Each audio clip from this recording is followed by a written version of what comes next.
Next is 14.5 ozone layer. Ozone, तो ozone layer क्या है? ओजोन लेयर हमारे अर्थ के एटमॉस्फेयर से 15 to 30 किलोमीटर जितना अप स्ट्रेटोस्फीयर लेयर में ओजोन का पूरा लेयर बना है। तो उसके बारे में पढ़ना है हमें। हमारे यहाँ पे अर्थ पे जो ऑक्सीजन है, एलिमेंटल ऑक्सीजन है, वो नॉर्मली क्या है? डाई एटॉमिक मोलिक्यूल है। उसका मतलब क्या? डाई एटॉमिक, उसका मतलब हुआ ऑक्सीजन जो है वो O2, मतलब कि दो ऑक्सीजन जुड़ के जो ऑक्सीजन गैस बना है उसकी बात किया गया है। और अर्थ पे जो ऑक्सीजन, हमारे एटमॉस्फेयर में जो ऑक्सीजन है वो हम लिविंग ऑर्गेनिज्म ब्रीथ करते हैं। ओके, अभी यही अर्थ से 15 to 30 किलोमीटर जितना अप जाते हैं तो स्ट्रेटोस्फीयर का लेयर आता है। तो ये स्ट्रेटोस्फीयर लेयर में ऑक्सीजन के 3 एटम्स, ये जो ऑक्सीजन है उसके 3 एटम्स का जो मोलिक्यूल बना है वो है जिसको हम बोलते हैं ओजोन। ओके, यहाँ पे पूरा अर्थ के आसपास, पूरे अर्थ के आसपास ओजोन का लेयर बना हुआ है। ऑक्सीजन के जो 2 मोलिक्यूल यानी ऑक्सीजन गैस जो अर्थ पे है उसका हम लोग यूज़ कर सकते हैं, लेकिन ये जो ओजोन है वो पॉइजनियस है। We are lucky that it is not stable nearer the earth surface. हम लकी है कि यहाँ पे ओजोन नहीं है, अर्थ से 15 to 30 किलोमीटर जितना अप है। और ये ओजोन का जो पूरा लेयर है वो हमारे लिए एक एसेंशियल फंक्शन परफॉर्म करता है। ये ओजोन लेयर पूरे सन में से जितने भी हार्मफुल रेज आते हैं उसको एब्सॉर्ब कर लेता है, और जो हमारे लिए हार्मफुल नहीं है उसको पास आउट होने देता है अर्थ पे। यानी कि जो यूवी रेडिएशन है हमारे लिए हार्मफुल है, सन में से जो रेडिएशन आता है उसको क्या करता है? फॉर एग्जांपल जो रेडिएशन आते हैं उसको ये लेयर जो है वो एज अ अम्ब्रेला काम करता है, वो इसको पास आउट कर देता है।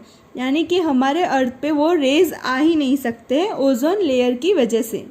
और अगर ये रेज यहाँ पे आ गए तो हमारे लिविंग ऑर्गेनिज्म जितने भी है उसके लिए हार्मफुल है। तो इसी तरह से ओजोन लेयर हमारे लिए एक एसेंशियल फंक्शन परफॉर्म करता है कि जो सन में से रेडिएशन आते हैं तो कुछ जो है वो हमारे लिए यूज़फुल है, कुछ यूवी रेडिएशन ऐसे है जो हमारे लिए हार्मफुल है, तो उसको रिटर्न कर देता है, उसको पास आउट होने नहीं देता है। ये लेयर जो है वो वहाँ तक ही आती है, फिर से री रेडिएट हो जाती है इसी तरह से। तो ओजोन हमारे लिए बहुत ही इम्पोर्टेंट है। तो recently it was discovered that this ozone layer was getting depleted. मतलब कि ऐसा डिस्कवर हुआ है कि ये जो ओजोन लेयर पूरा बना है वो धीरे धीरे उसमें हॉल होते जा रहे हैं, डिप्लेट होते जा रहा है। तो उसका रीज़न ढूंढा गया है कि various man-made compounds like CFCs, chlorofluorocarbons, CFCs क्या है? तो carbon compounds having both fluorine and chlorine which are very stable and not degraded by any biological process। ऐसा मतलब कि ऐसे 2 गैस है जो, मतलब ये जो गैस पूरा बना है वो डिग्रेडेड नहीं हो जाता है, कोई भी बायोलॉजिकल प्रोसेस से उसको ख़त्म नहीं हो सकता है। Were found to persist in the atmosphere. ये एटमॉस्फेयर का अमाउंट इसमें मतलब CFCs का एटमॉस्फेयर में अमाउंट बढ़ने की वजह से ओजोन जो है वो डिप्लेट होता जा रहा है।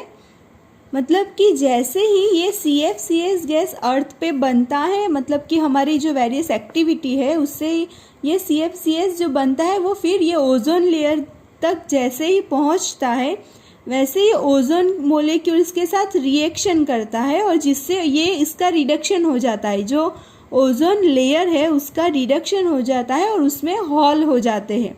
तो इसीलिए ओजोन लेयर डिप्लेट हो जाता है। तो ये CFCs कैसे प्रोड्यूस होता है? तो हमारी वेरियस एक्टिविटी जैसे कि फ्रिज, AC, कूलर है, ये सब में, जैसे कि फ्रीज़र, ये सब में जो है वो CFCs गैस होता है, ये हम यूज़ करते हैं, उससे वो एटमॉस्फेयर में आता है। तो ये सारी एक्टिविटी के वजह से जो है वो ये गैस ऊपर जा रहा है और जिससे कि ओजोन में होल होता जा रहा है। और रिसेंटली एक डिस्कवरी हुआ है जिसमें पाया गया है कि जो एंटार्क्टिका है उस पे जो ओजोन लेयर बना है उसमें हॉल पाया गया है, बहुत सारे हॉल जो है वो पाए गए हैं।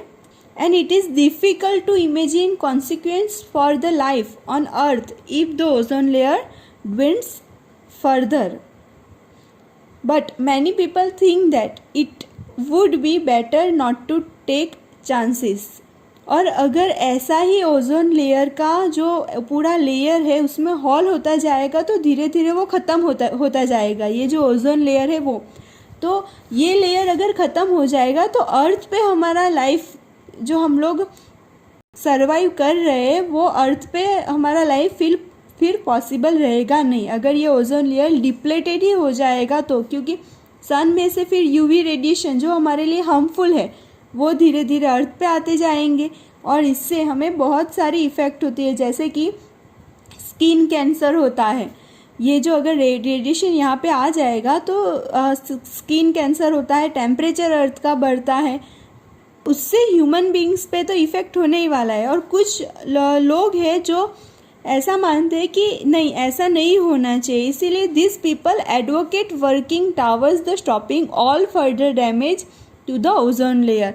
तो इसीलिए जो है वो लोग ऐसे ओजोन लेयर जो है वो डिप्लेटेड ना हो उसके लिए वो लोग अपनी ओर से जो भी बनता है वो कर रहे हैं कि ताकि ओजोन लेयर जो है वो डिप्लेटेड ना हो। तो यहाँ पे फिगर दिया गया है एंटार्क्टिका का, satellite picture showing the hall. जो यहाँ पे जो एक कलर है वो हॉल दिखा रहा है कि हॉल धीरे धीरे बड़ा होता जा रहा है। 1980 में इतना था ओजोन लेयर डिप्लेट, फिर धीरे धीरे उसमें ज़्यादा होता जा रहा है। 1985 में इतना, 1999 में धीरे धीरे बड़ा होता जा रहा है। तो ozone layer over the Antarctica is begin to large, यानी धीरे धीरे बढ़ता जा रहा है। तो ये पूरे वर्ल्ड में ये प्रॉब्लम है कि ओजोन लेयर डिप्लेटेड हो जाएगा तो अर्थ पे सर्वाइव करना मुश्किल हो जाएगा। तो इसीलिए 16 सितंबर को ये ओजोन लेयर डे भी मनाया जाता है, वर्ल्ड ओजोन डे ऐसे मनाया जाता है 16 सितंबर को।